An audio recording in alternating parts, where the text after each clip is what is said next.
Hi there, this is Josh. I just wanted to share with you the books that I read for May and June. This is a 2-month wrap-up because much of May I was reading, looking over, and then looking at research for the book that I did my senior thesis on for my seminar in college. And I'm talking about the things they carried by Tim O'Brien. Here's some of the notes because I don't like writing in my books. It's just a pet peeve of mine. I really thought that this was a powerful piece, and it really helped with my thesis of telling the untellable about war and how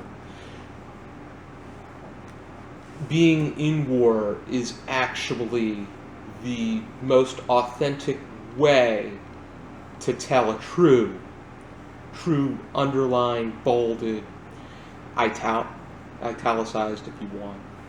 And I gave it 9 out of 10.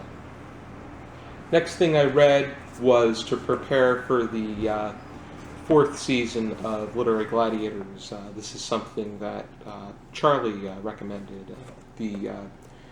The Call of the Wild. This is Jack London's collection of 3 other stories. The longest being White Fang, the shortest being The Bill of Fire. Call of the Wild is a novella about 75 pages long. I thought it was okay. I think that the message really rang true, and we felt for Buck.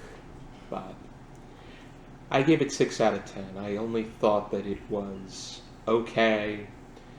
I really wasn't. It was very dry in my mind. You really had it gave you the sense that what is humanity doing to these animals, and it's really an opportunity to root for the animal, in this case a dog, which that's probably the animal that you can root for the easiest, and how humanity is about their own concerns. Even though toward the end of the novel, the man was very compassionate toward Buck. Middle people had no idea what they were doing, and then the first people, they were just, it was just about productivity. Nothing more, nothing less. Next one I read is probably the best that I read in June, and that is John Steinbeck's East of Eden. I mentioned this in my writer's birthday book tag, and I also mentioned it in the cheese book tag. If you haven't checked them out, definitely check them out. But this is just an incredible novel. The structure, the character structure, the background that they have, and the way that the plot was put together. It was just absolutely brilliant all around. The 2 references to Cain and Abel in Charles and Adam, and then more clearly with Cal and Aaron, and how in some ways it really reflects the book of Genesis and telling it in this particular point in time. It was written in 1953, so. And I gave this a perfect 10 out of 10 on my blog. Next thing I read was Ari's all-time favorite novel, The Phantom Tollbooth by Norton Juster.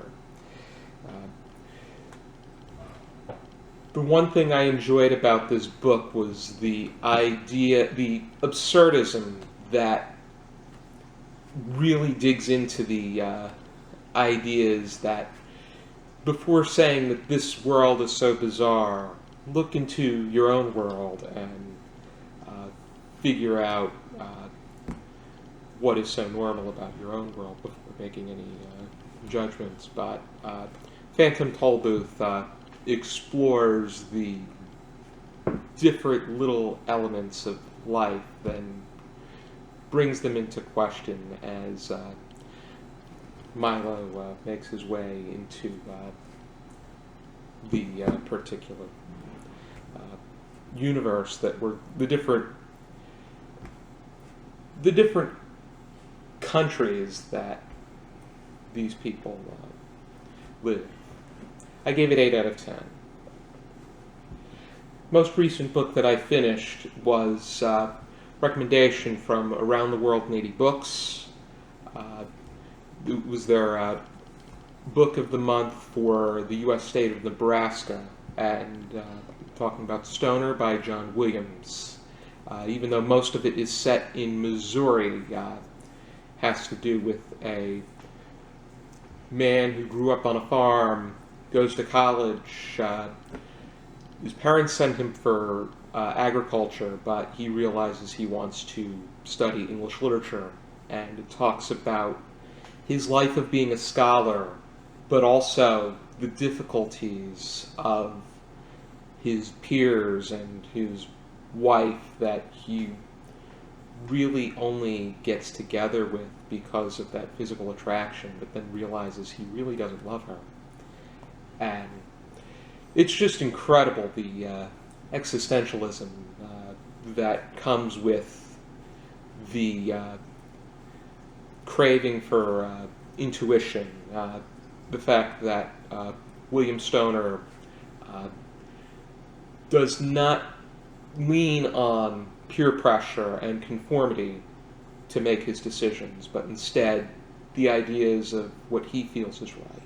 And I gave it 8 out of 10 because there were some points that were a little bit predictable, but nevertheless it was an enjoyable novel. And on and off, I'm reading the Open Ground Selected Poems, a collection of Seamus Heaney's poetry. Very soon I plan to have